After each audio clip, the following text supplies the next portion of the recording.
Welcome to another episode of What We Gon' Do, where we're discussing elections. Now, today we are talking to a good friend of mine, Robert Abelon, who is the Deputy Secretary of Policy and Planning for the California Secretary of State's office. They are the ones who are in charge of actually executing our elections, and he is in charge of figuring out what scenarios might be at play when we're going to have to execute a safe and effective and accessible election for all of us. And so COVID-19, as we know, aka Miss Rona, is going to potentially be a huge factor in terms of how that is executed. And so we talked to him about what that might mean and what measures are being thought about or already implemented to prepare for that.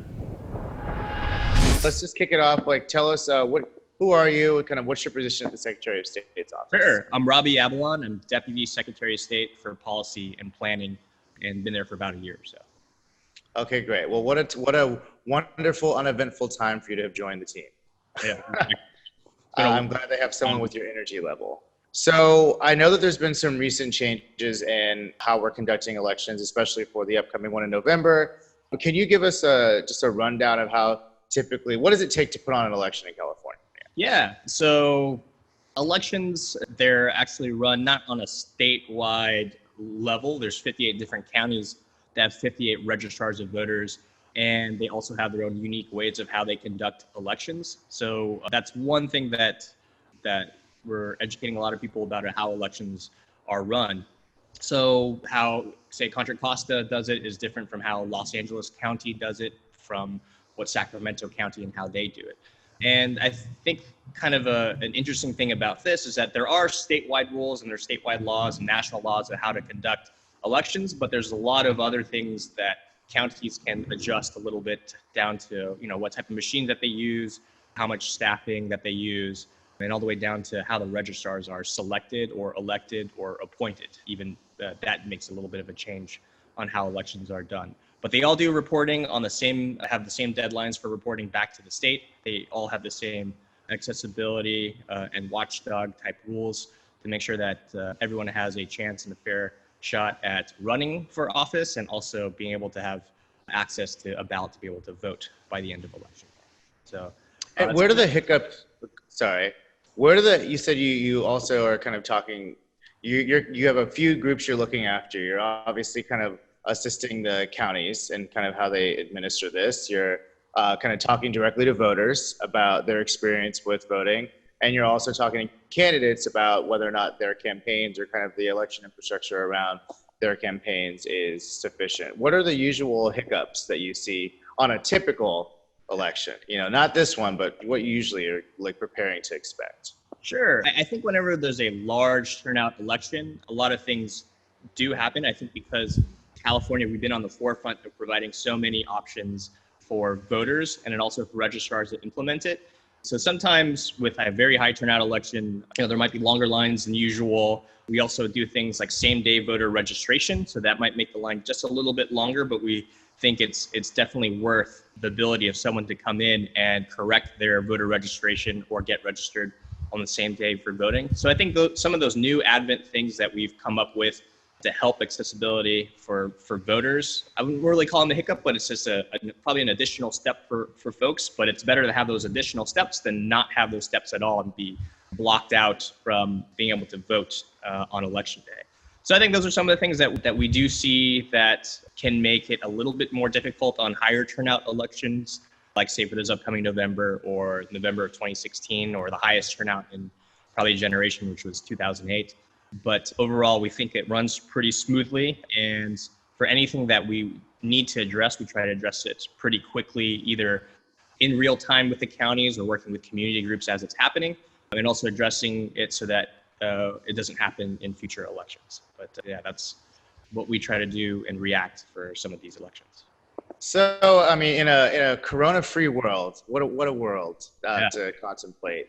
What would have been, with the assumption being that 2020 was always going to be a high turnout election, no matter where you fall on the insanity scale.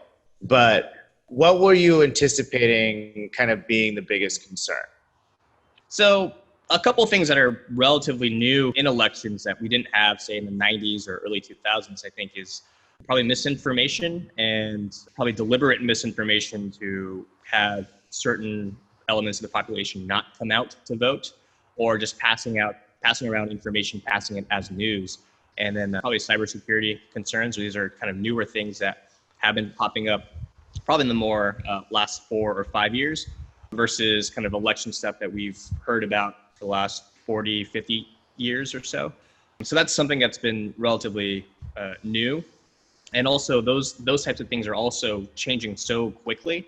So I think that's one of the things that we've done in the state of California, opening up an office of cybersecurity to combat that and give kind of more tools in the toolbox for counties to counteract that. And probably a couple other things is, like I said, with high turnout, I think information to first-time voters and new voters, we definitely don't want to leave them behind. So first-time voters, letting them know how they can vote, where they can vote, when they can vote, and letting them know and dispel some of the rumors or myths that they have about voting. So we want to make sure that they're knowledgeable so that they know that some things that they may perceive as a barrier, that they actually aren't there, or that they can come in person and we can assist them with whatever needs that they have, whether it's correcting a ballot, their information on their ballot, or correcting their address, or language assistance, or just registering to vote on the same day. Those are all things that we want to make sure that the public knows about and is aware of so that we can help them. In terms of cybersecurity, what are the types of security vulnerabilities that the system has? And have you seen those? Has someone taken advantage of those vulnerabilities in the past?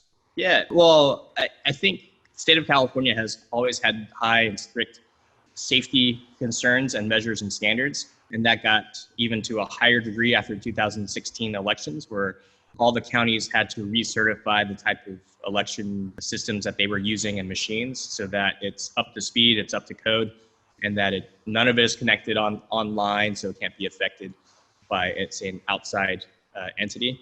And also all the way down to having chain of custody of ballots and how it gets to the counties to get counted.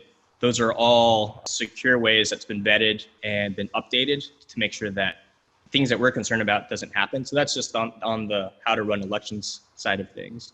A couple of other things too is, like we said, the Office of Cybersecurity and Misinformation. So that's another thing that's always a moving target, but we're trying to meet the current times with having staff that's capable of taking complaints from the public to point out, say, social media posts that are deemed as misinformation. And finding that fine line between misinformation versus someone just expressing their First Amendment right of an opinion for a candidate or against a candidate. I think most of that will fall on that First Amendment line, but sometimes it crosses over into blatantly illegal and either vote suppression or blatant misinformation by giving the wrong election date or the wrong time and the wrong locations on purpose. So those are the type of things that we take very seriously and have addressed, and one of the first offices in the country to open up an office of cybersecurity. So we're always taking a look and trying to keeping up to date to all threats, not just say from other countries, but any entity that wants to threaten. It's like the call could be coming from inside the house. Exactly. It often is. Anyone with a laptop and online, or anyone who wants to try to do something for interfering, I think, or wants to just type up and put up 5 posts within an hour can influence an election or influence a group. So we need to stay on top of it as much as we can. And also not just that, but the kind of the reverse of it is any Californian now can help us and be our eyes and our ears online, whether it's like a Reddit thread or a Facebook post or a Twitter, like someone just tweeted something out, like being able to flag that, send it up the flagpole to us so we can deal with it in real time and hopefully take it down within minutes of it being up. What's the best way to alert you that something fishy is going on?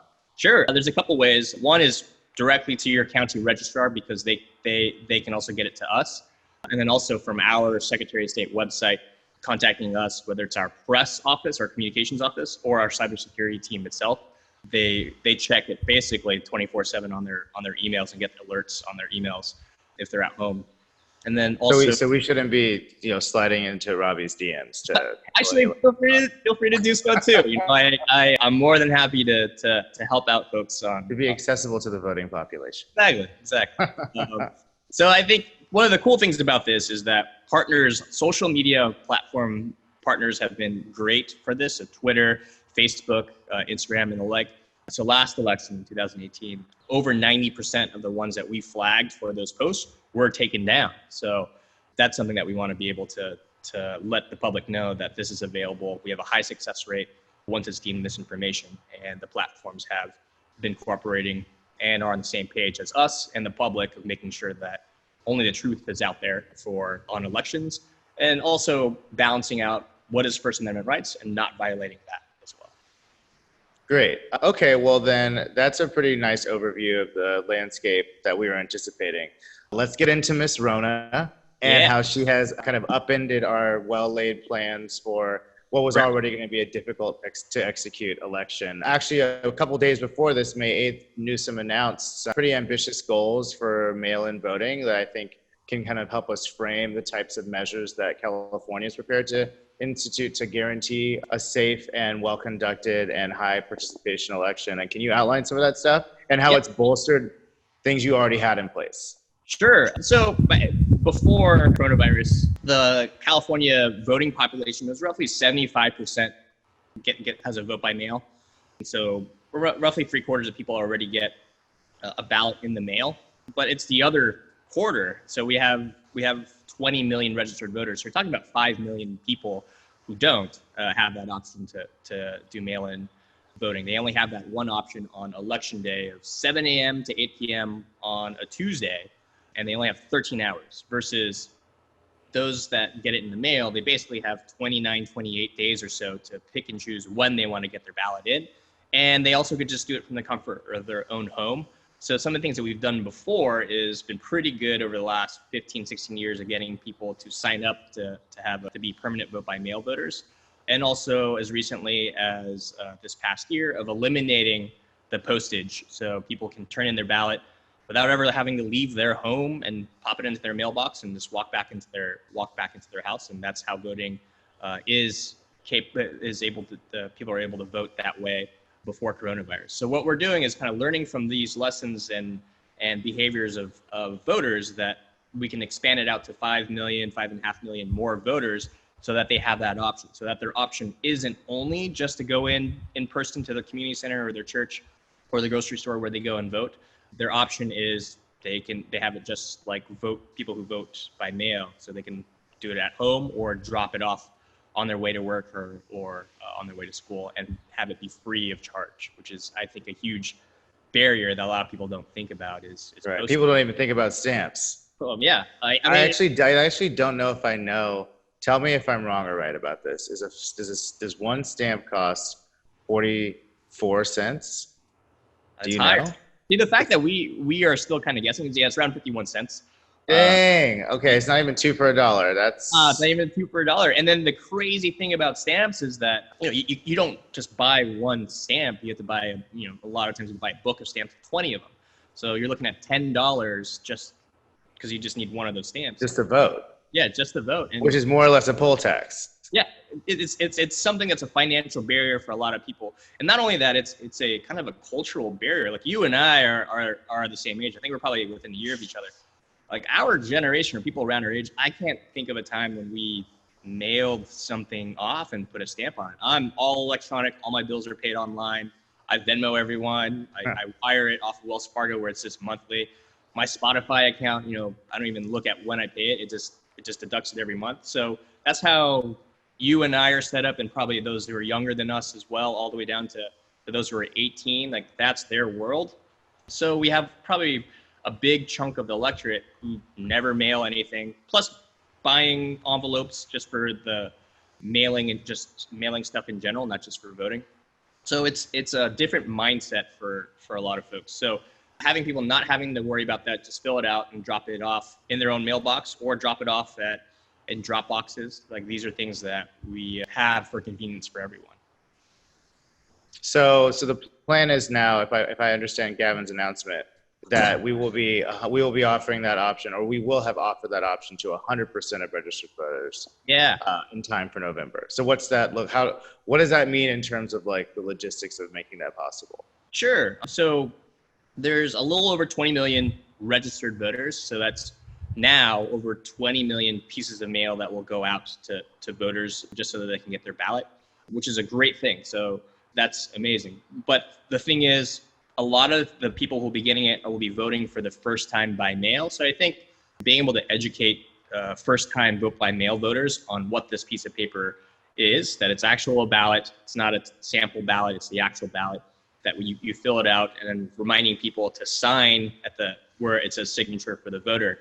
That's very important. I think the top reasons why some of these ballots do not get counted or are challenged to be counted is that there is a missing signature. So, things like that we have to make sure that 5 million new voters are aware of. And then plus, out of the 20 million total voters, a lot of them, and I'm kind of fall in this category too. So I am a vote by mail voter. That means I get one in the mail every year, but I also go to the polls and vote there. So I'm not using my mail voter, my ballot in the mail. I have it as an option, but I still go in person because I want to check out what the in-person stuff. You want that sticker? Yeah, I want that sticker.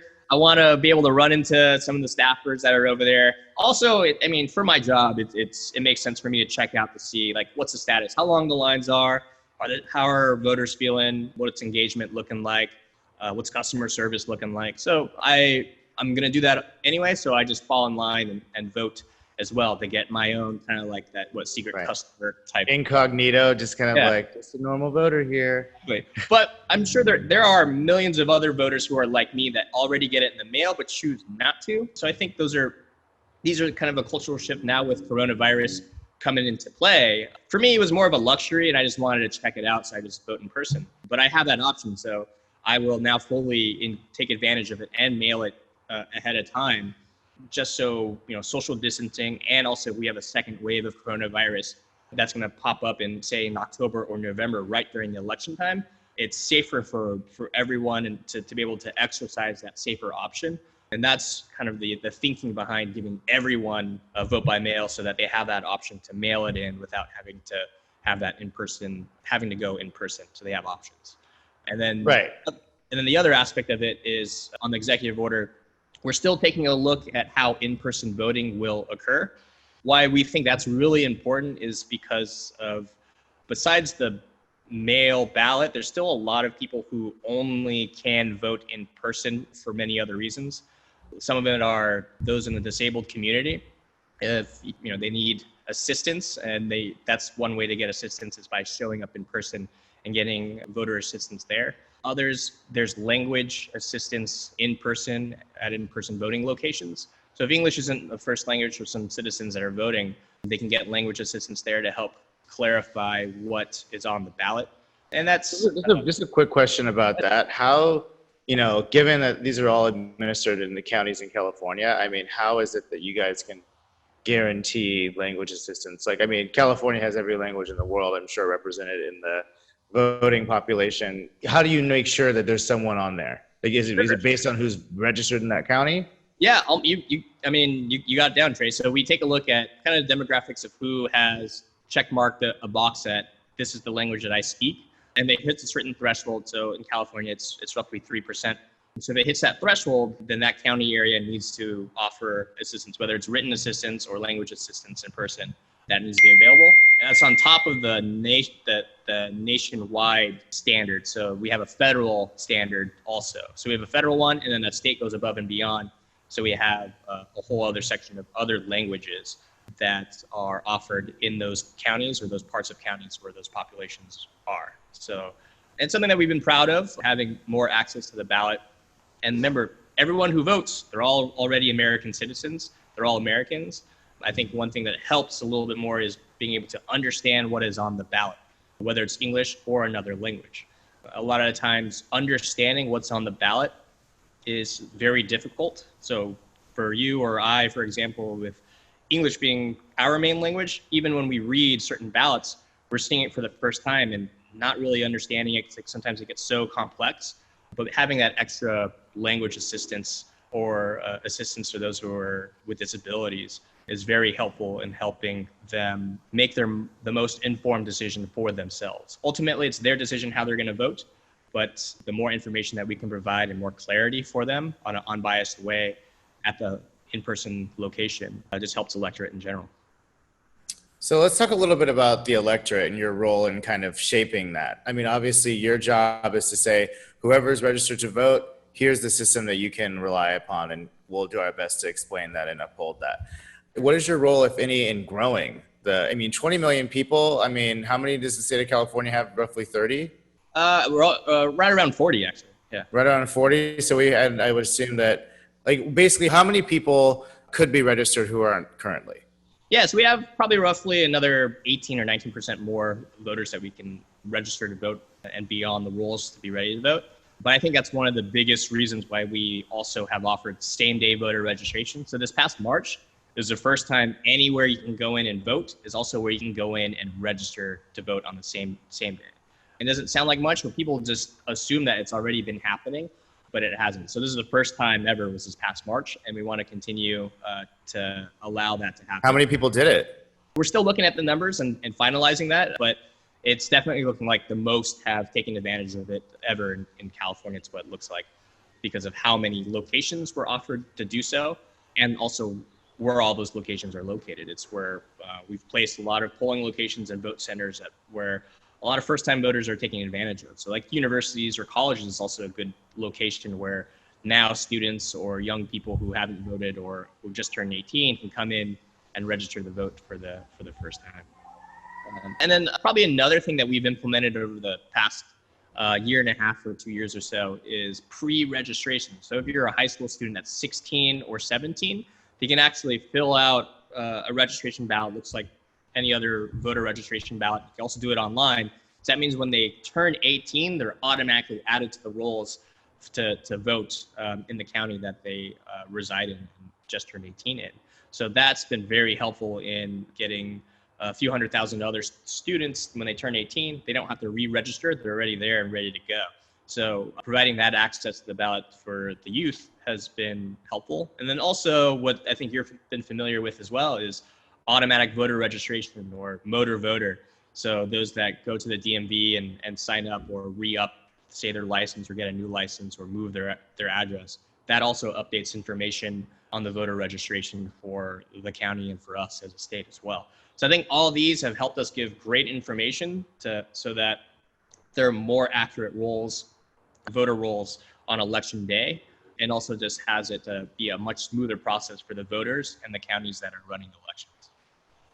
I will give a voter anecdote of my own.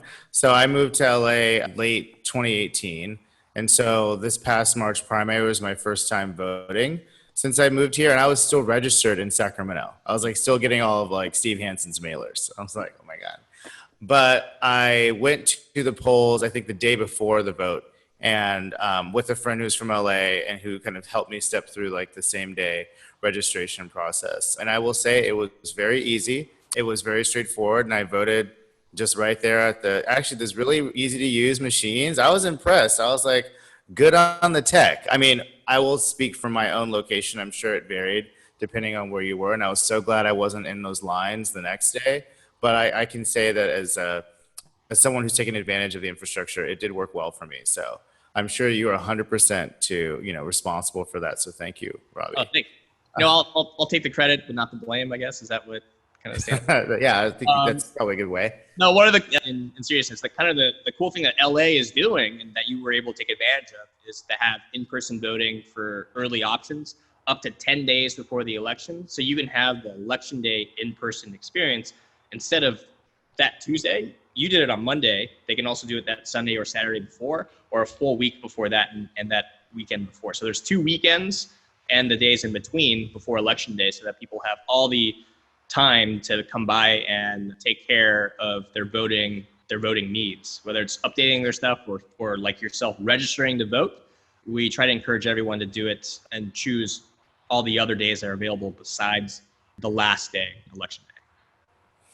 So I think that, we've seen Wisconsin and Ohio now dealing with, very different circumstances in terms of how it affected their primaries. And a lot of this, it seems like California is way ahead of the curve in terms of the types of systems and procedures that they're prepared to execute over other states' preparedness.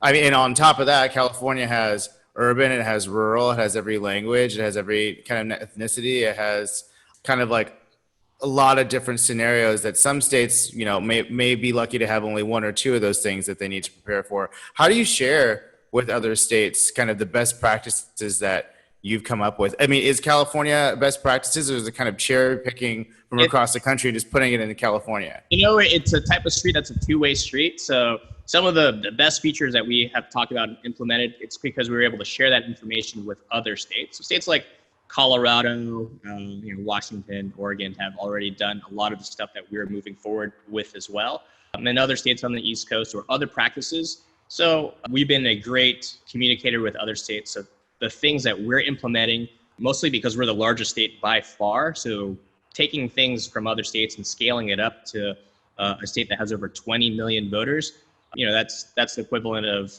several times. It's like 10 or 12 times the size of, say, Oregon or Colorado, if not more.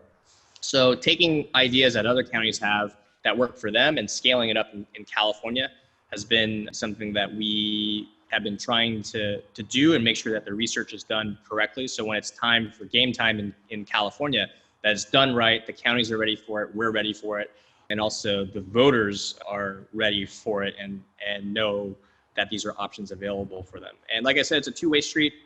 So we've kind of picked what's worked great for other states and vice versa. States asking us about, hey, when you implemented this, how did this look like? And kind of the cool thing I know you pointed out before with me, Tre, that we've talked about in the past, it's the state of California has every kind of population imaginable. So, we have rural, we have suburban, we have urban, we have every type of ethnicity, and we have, more that high temperature, low temperature, coastal, inland. We have every type of geography and every type of demographic and every type of geographic area in the state of California that many other states can learn from how things are implemented from certain portions of our state. So these are information that we do share with other states. And then our Secretary of State is part of this coalition of other Secretary of States that share information with each other, share best practices and best ideas. And our Secretary of State, Alex Padilla,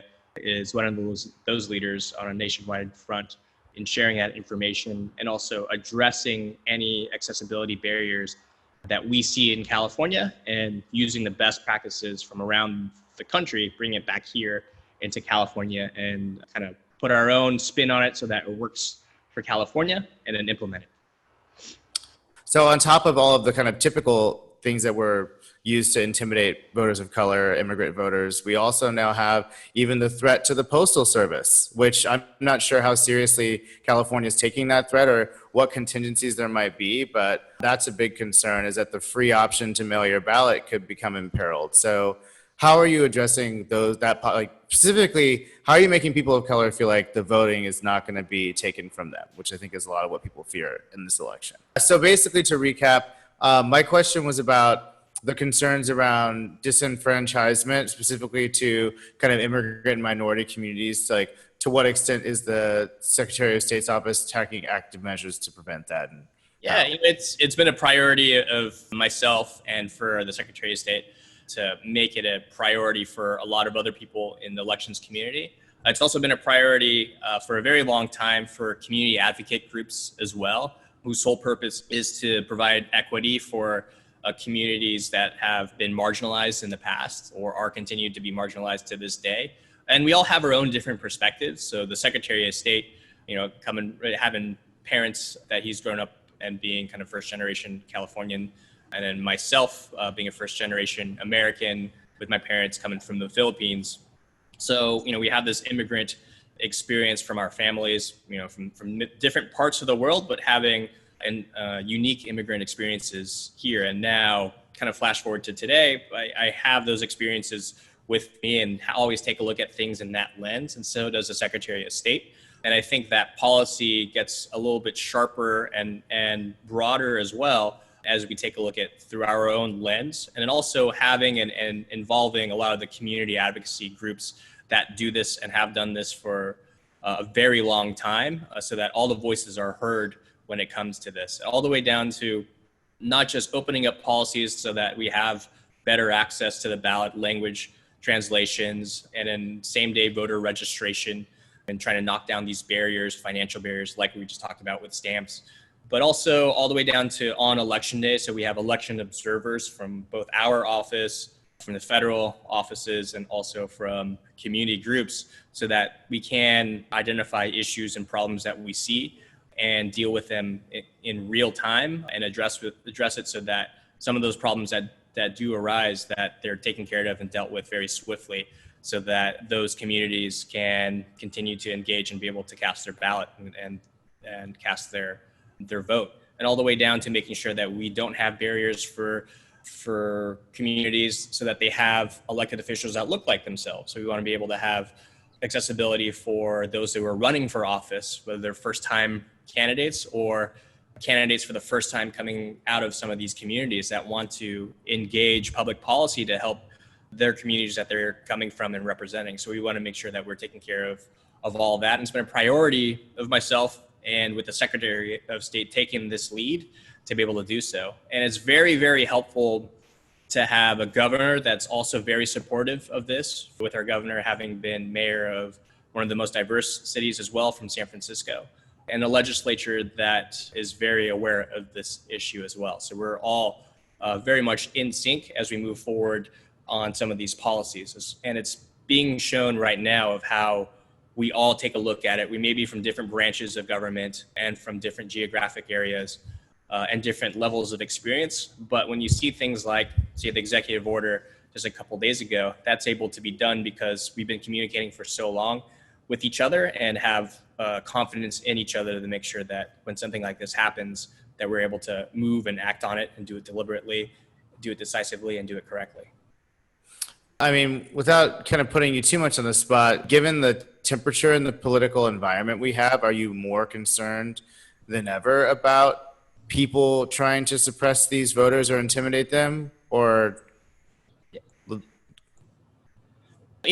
we always have it on our forefront to make sure that these marginalized communities aren't marginalized just on election day. I think this is something that all the way down from the very beginning of how they get registered to vote, or just like we said, of having candidates. I'm just saying, let my fire truck go by. I mean, I'm going to have to preface these episodes by being like, just for context, we're in downtown Los Angeles. I just don't want it to block out what you're saying. Okay, go on. And also one other thing, you should get sponsorship from the LA Fire Department. So. You know, a hose company or something. Exactly. Yeah, so for those in those communities, it's been a priority of ours, so that the system is set up not just on election day, but way earlier on for registration to vote, all the way down to language accessibility, and also having community advocates have a direct line with us for communicating, so that when they see something that affects the communities that they're advocating for, that we can see it and address it as quickly as possible. And then I think when all that kind of shapes the foundation, so when it comes to election day, hopefully a lot of those issues were dealt with beforehand or addressed beforehand, so that when it comes to election day, it's running pretty smoothly. And the amount of issues that we would have faced on election day is much more minimal because of all the amount of time and effort that we've done beforehand. Because election day is just one day out of the year. We have 364 other days. And I think that we use those other days to address those issues, implement different policy procedures, educating the public, and then also having as much of a community presence at all locations, so that we can observe and see if there is intimidation going on, or if there is misinformation going on, or people are putting up barriers to the ballot and accessibility for communities. You know, this is something that we have done, at least definitely since I've come on board, and also for our current Secretary of State has made it a top priority. And I think counties have done this as well. And the community advocates that have been on the ground have been doing this for a very long time.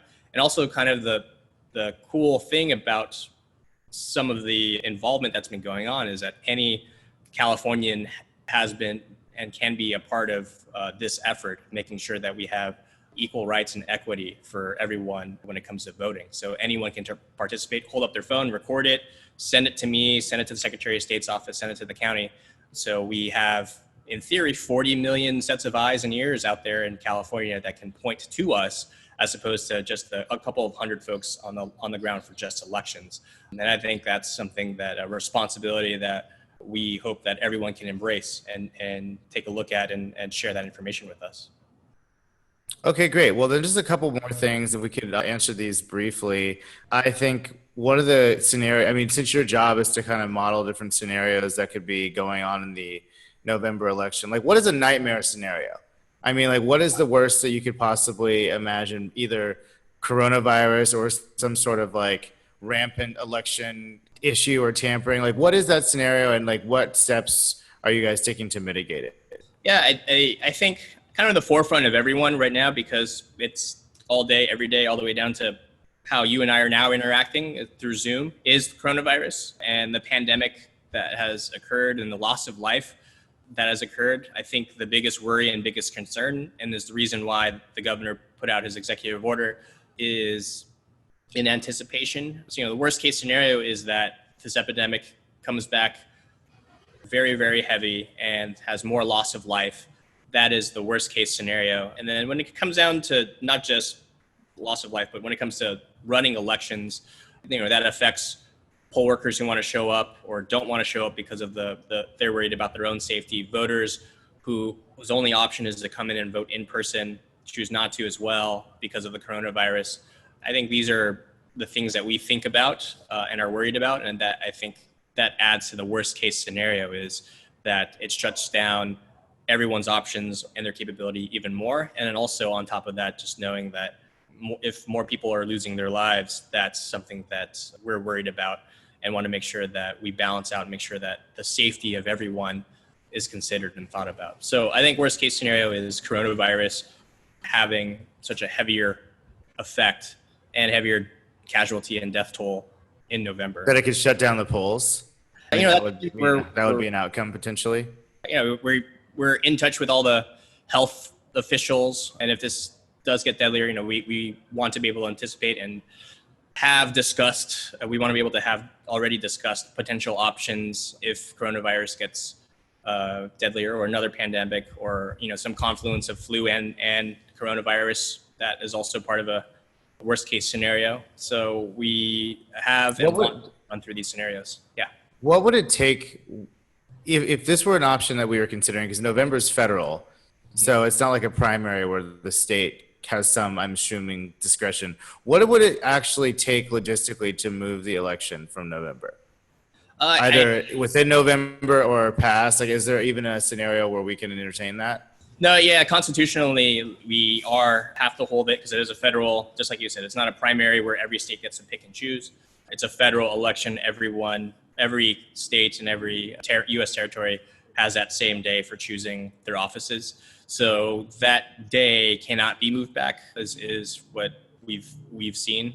So that really is an option to move it back, to say, let's postpone it to January or so. That's something that looks like isn't an option.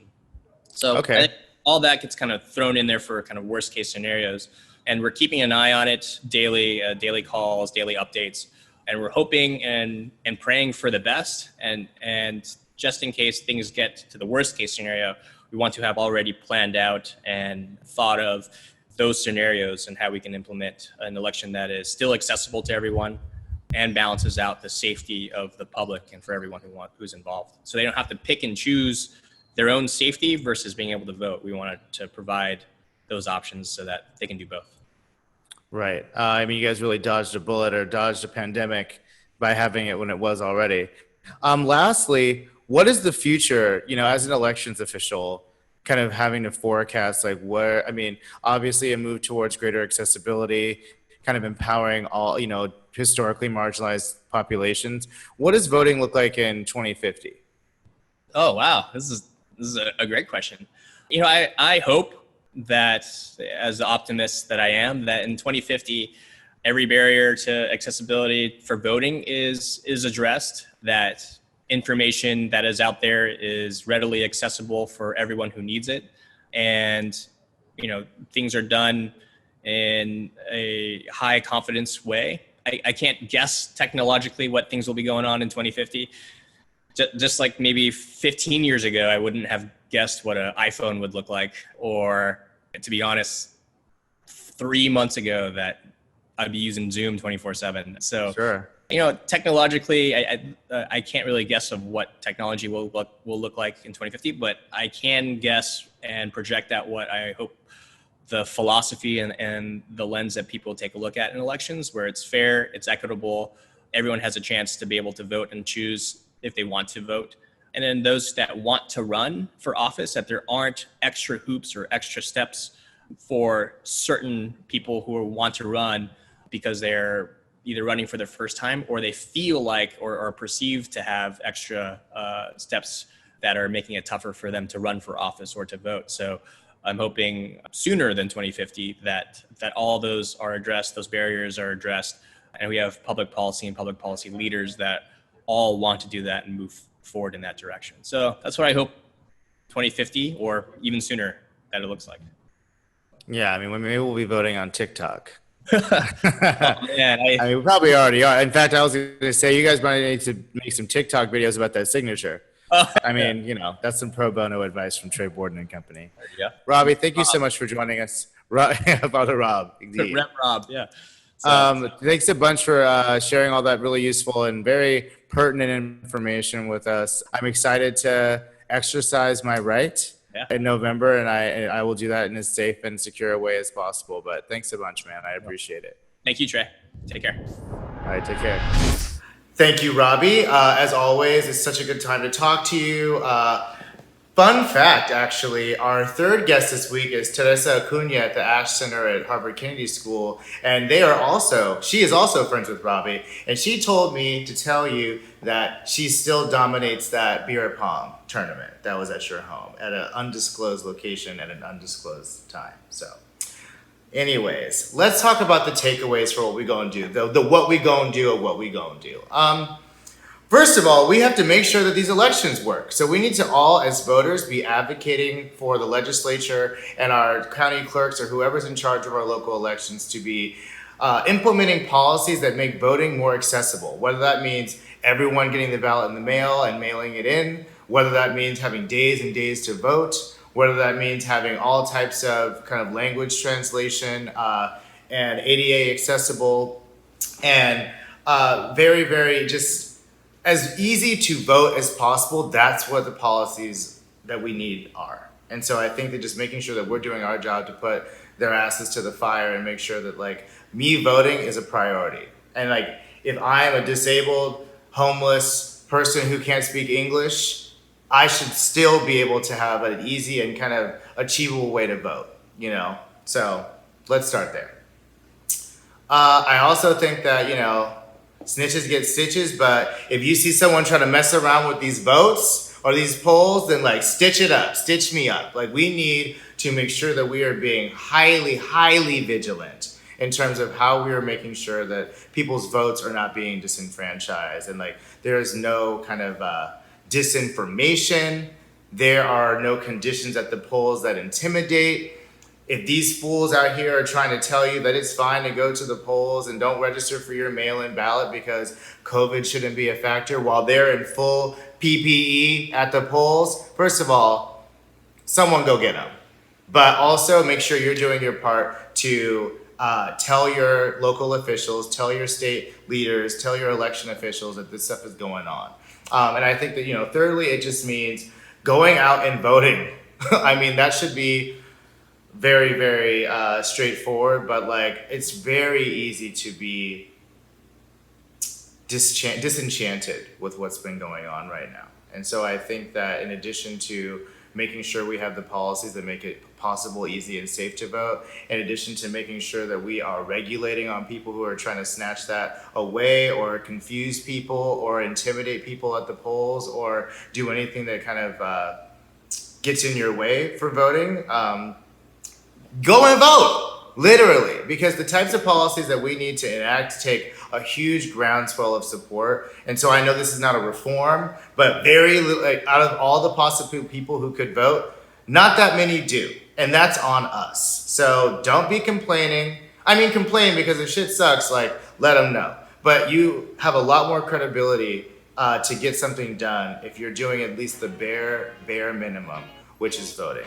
So Anyways, that's this episode. Tomorrow we talk to beer pong champion and also director at the Ash Center for Innovation and Democracy, Teresa Acuna.